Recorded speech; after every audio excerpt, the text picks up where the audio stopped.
हरे कृष्ण। आशा है आप सभी ने आज वरुथिनी एकादशी व्रत का पालन किया होगा।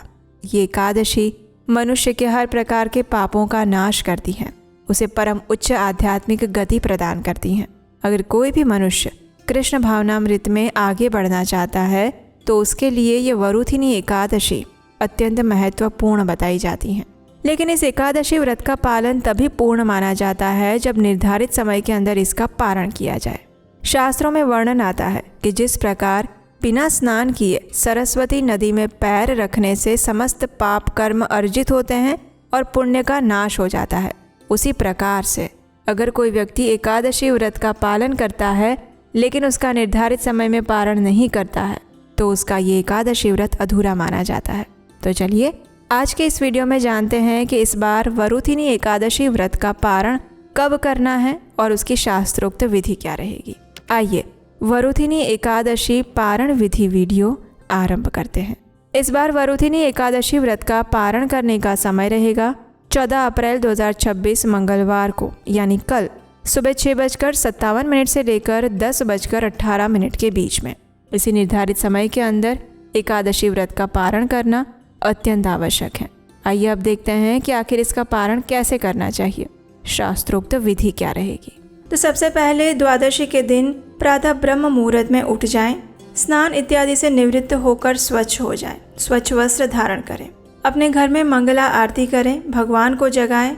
अगर घर में नहीं कर सकते तो साथ में किसी मंदिर में जाकर करें या फिर ऑनलाइन मंगला आरती का दर्शन करें।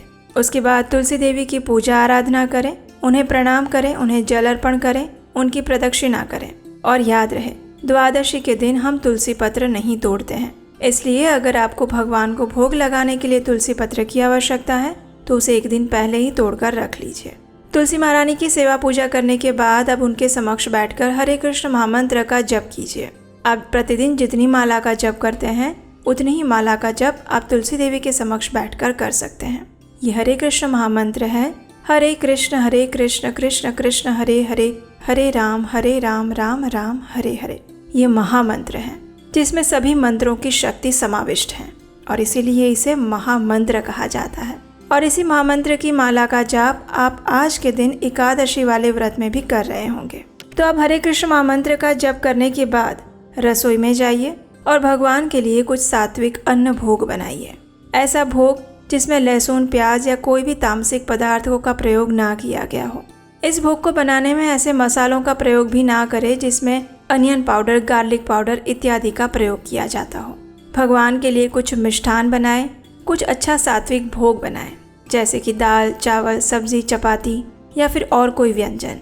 इस प्रकार जब आप भगवान के लिए भोग बना रहे हो उस समय पे भगवान का कीर्तन सुनना चाहिए या उनकी कथा का श्रवण करना चाहिए, क्योंकि जब आप रसोई बनाते हैं उस समय में आपके मन में जो विचार चल रहे होते हैं, आपकी जो चेतना होती है वो सीधी ट्रांसफ़र होती है आपकी रसोई में, यानी कि आप जो भोजन बना रहे हैं उसके अंदर।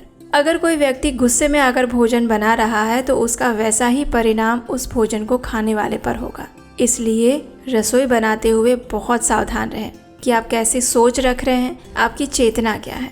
तो भगवान का स्मरण करते हुए, उनकी चेतना में लीन रहते हुए भगवान के लिए स्वादिष्ट सात्विक अन्न भोग बनाएं, उसमें तुलसी पत्र रखें और फिर भगवान को अर्पित करें।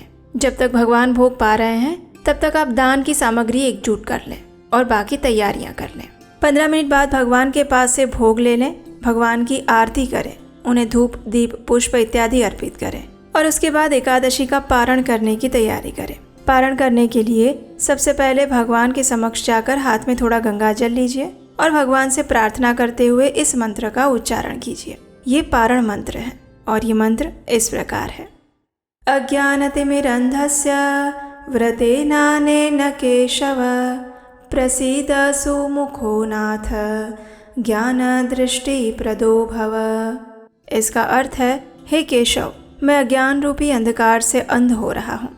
इस व्रत द्वारा प्रसन्न होकर मुझ पर कृपा कीजिए और मुझे ज्ञान तथा भक्ति रूपी नेत्र प्रदान कीजिए। इस प्रकार भगवान से प्रार्थना करके अब अपने घर में किसी वैष्णव को या ब्राह्मण को आमंत्रित कीजिए। भगवान को जो भोग लगाया था उसी में से अन्न प्रसाद उनको अर्पित कीजिए। वो संतुष्ट हो जाए तब तक उन्हें खिलाइए और उसके बाद अपनी क्षमता अनुसार कुछ दान दक्षिणा दीजिए। इस प्रकार अगर आप घर पर बुलाकर किसी को अन्न प्रसाद नहीं दे सकते हैं तो आप मंदिर में जाकर भी भगवान का भोग प्रसाद दे सकते हैं और दान दक्षिणा दे सकते हैं। अगर आप भोजन प्रसाद भी नहीं दे सकते हैं तो कम से कम अपनी क्षमता अनुसार मंदिर में जाकर कुछ ना कुछ धन या लक्ष्मी अवश्य देकर आना चाहिए। अगर आप बाहर मंदिर में जाकर भी दान नहीं दे सकते हैं तो आप ऑनलाइन ऐसी किसी संस्था में दान दे सकते हैं जहाँ पर आपको विश्वास हो कि यहाँ पर दी गई लक्ष्मी का प्रयोग अच्छी चीज के लिए होता है, सनातन धर्म के लिए होता है। अगर आपकी इच्छा है कि आप ऑनलाइन भी दान नहीं देना चाहते हैं तो आप ऐसा कर सकते हैं कि आप उस दान की लक्ष्मी को निकालकर साइड में रख लीजिए। अगली बार कभी भी आप मंदिर जाएं या किसी ऐसी जगह पर जाएं, गौशाला में जाएं, तो वहां पर जाकर ये दान की राशि दे सकते हैं। अब समय है आपका स्वयं पारण करने का। पारण करने से पहले भगवान से प्रार्थना कीजिए, उनसे क्षमा याचना कीजिए और इस प्रकार कहिए, हे परम भगवान श्री कृष्ण, मैंने अपनी सीमित बुद्धि और शक्ति द्वारा इस एकादशी व्रत का पालन करने का प्रयास किया है। इसमें मेरे द्वारा हुई जाने और अनजाने में जो भी त्रुटि है उसे आप कृपया करके क्षमा कर दीजिएगा और मुझे आपकी शुद्ध भक्तिमय सेवा प्रदान कीजिएगा। इस प्रकार कहकर अब आप किसी भी अन्न प्रसाद के साथ अपना व्रत तोड़ सकते हैं। सबसे पहले भगवान को अर्पित चरणामृत ले सकते हैं या फिर भगवान को अर्पित जल ले सकते हैं और उसके बाद जो उन्हें भोग लगाया था वो अन्न प्रसाद ले सकते हैं।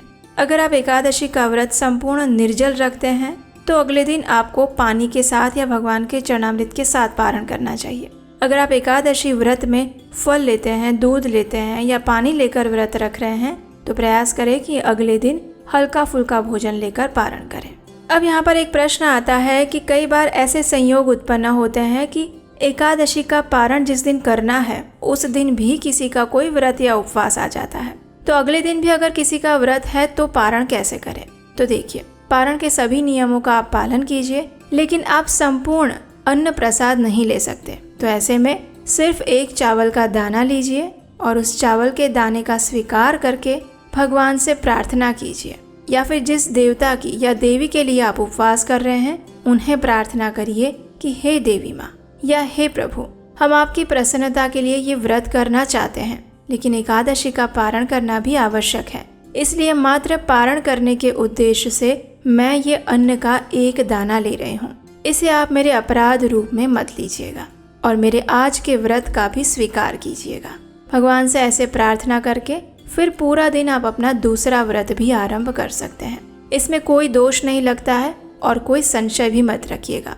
बिल्कुल आप इसी प्रकार से अगर एकादशी व्रत पारण करते हैं तो आपका अगले दिन का व्रत भी यथावत चालू रहता है। तो ये थी एकादशी का पारण करने की संपूर्ण विधि।